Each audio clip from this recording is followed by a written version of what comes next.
Hello everybody. So we're on part 3 of my creative journey to becoming a filmmaker, etc. So let me just do like a quick recap because I'm trying to remember the last thing I told you guys myself. So Anne Hall. So the last thing I remember was telling you, in LA doing the internship with not Anne Hong, but with Mosaic at Listen Entertainment, and then working on the producer's desk of Anne Hong. So I was just filling in one time. They're like, "Oh, we need an intern. Who can be an intern?" And the producer's assistant was sick. So I got called. I sat there taking her calls, listening into calls because not like I was eavesdropping, but that's what you're supposed to do until she says, "Thank you, Stephanie. I've got this now," because you're supposed to take notes just in case they need it. etc. So that's where we're at in this story. So I remember as I was, swinging around the desk, because when people weren't really looking, I would just do a little turn on the swing on the sofa. Anyways, so as I was, in my idle times, there were scripts that we were allowed to read, and basically we could look at the scripts, and they said if you come across something that's interesting, something you feel would be good, blah blah blah, make a note of it, because it's happened before in the past where some interns have literally read scripts and thought, okay, this would be good for the company. I feel like this is something they should look at.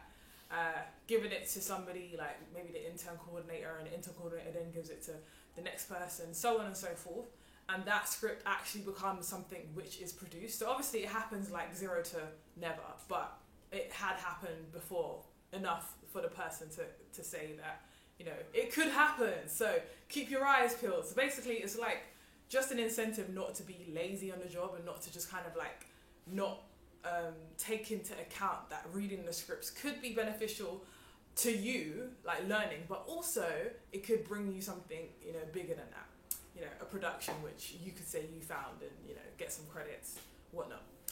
So anyway, I was sitting at a desk one day, and basically I came across a script, and the script name was Awkward Black Girl or something like that, right? I'm saying something like that because I don't think that was the exact title, but it was some kind of rendition, Insecure Black Girl, Insecure Awkward, I can't remember, right?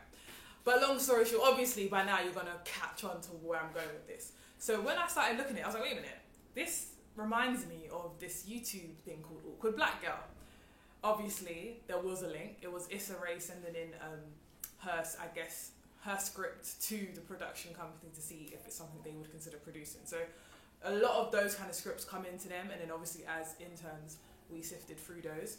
So I was reading it and I was like, what? Oh my gosh, and I looked at the name and I saw it's Issa Rae. So this was in 2012, just to remind you. So this was when she only had her YouTube series, so it was before HBO came and whatnot. So I was thinking, wow, this is interesting, obviously at the time, because I was thinking, okay, so this is how people get their things produced and stuff. She clearly just sent it in, so I'm assuming she had an agent, because they don't take unsolicited scripts in that particular production company, and most production companies don't, especially in LA. They don't have time for that. But yeah, so I was like, this is interesting. Anyways, so to me that made me feel okay, cool. So that means things can develop from YouTube stages, because I think a lot of people think that when you have stuff on YouTube, it's just for YouTube and that's it, and sometimes it is, but sometimes these ideas can develop into something else. So I know for me as a filmmaker, I'm always I always just sit on the fence on the idea of doing a YouTube thing. So I was thinking, I'm at a stage now where I've got loads of good quality work out, but then if I do YouTube and do maybe a cheaper camera just to save costs, it'll be well, why is she putting all this out? It's kind of counteractive or counterproductive in the sense of making my work look bad, in a sense, is what I thought. But then I thought about it, obviously some people started off doing YouTube stuff before they had good cameras, but then also, even if I do have money for good cameras and other productions, if I'm trying to live through a budget, it's okay, because at the end of the day, it could just be a concept that you're doing and pushing it out there, and it's all about pushing it out there. But for me, I thought, I just don't want to do it. But obviously now, today, I'm clearly doing YouTube videos on my iPhone. So yeah, clearly I'm not I'm not too worried about that, because I feel it's a platform that we can use, and it's good to just utilize the platforms that you have. So this is honestly why I started doing these videos. So I was thinking to myself, I need to get a camera, whatnot, and all this kind of stuff, just I have to, because I've already been putting work out there like that. But you know what? It's convenient. It's convenient to just use this iPhone. Like, the reason I bought it anyway. Let's not go too much into that. But you know, the reason I bought it essentially was because of the camera quality. I was told was good.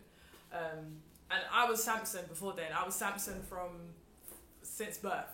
Well, before Nokia and before Motorola flip phones. Android has been my life until last year. I got this iPhone because I heard about the quality of the camera being decent. I was like, okay, cool. So took a trip.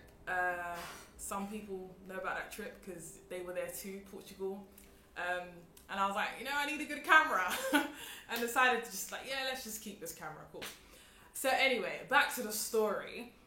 So basically, Mosaic was really good in helping me build these skills and helping me be able to just kind of recognize what they feel like a good script is. But also at the same time, you see the kind of stuff that they produce and you're thinking, oh, I wouldn't expect you to produce this.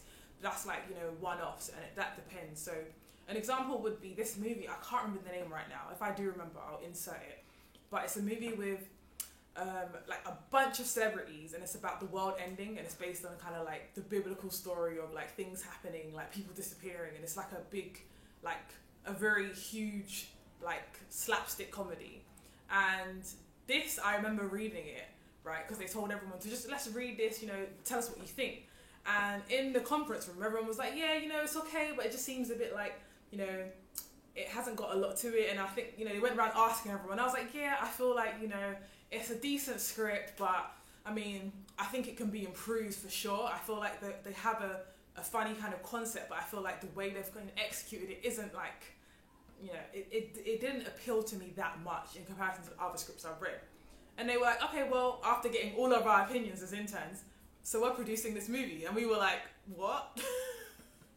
So everyone was just kind of sitting there real awkward because it was we just basically said that this script is kind of pants, and now you guys are saying that you guys are producing this.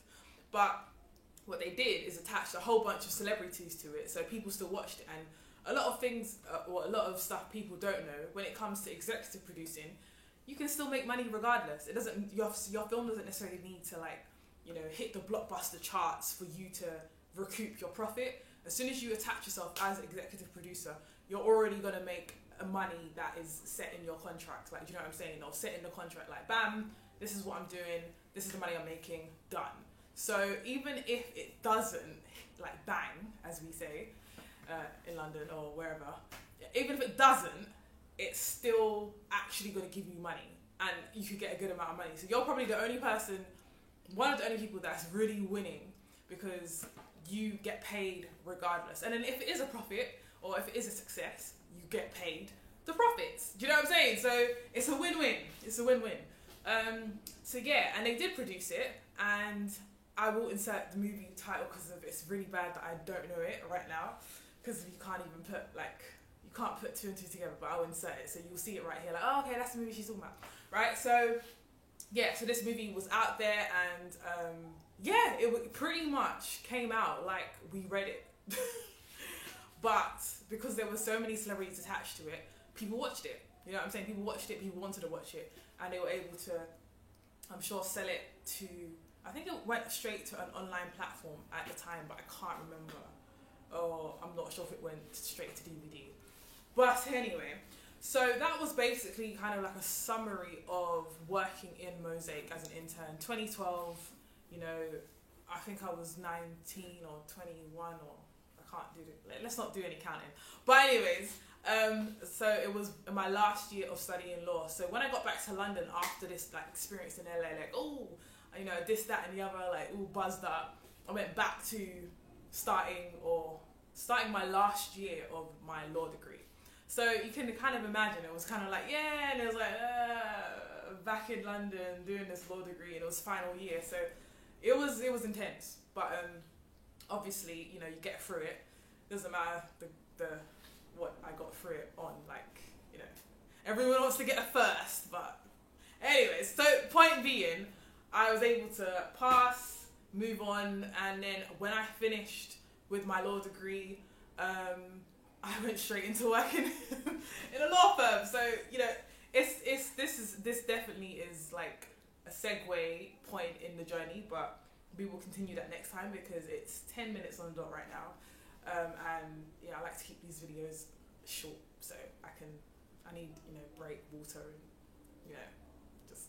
Anyway, okay, cool. So, we're done here. I'm going to continue, what happened. So after, came back from LA on a buzz, went straight into working in a law firm. And then I'll come back to how I kind of like maneuvered my way back to LA to do another internship 2 years later. And then, yeah. So we'll talk more of that in the next video. Yeah, my throat is really getting dry. Anyways, so peace out.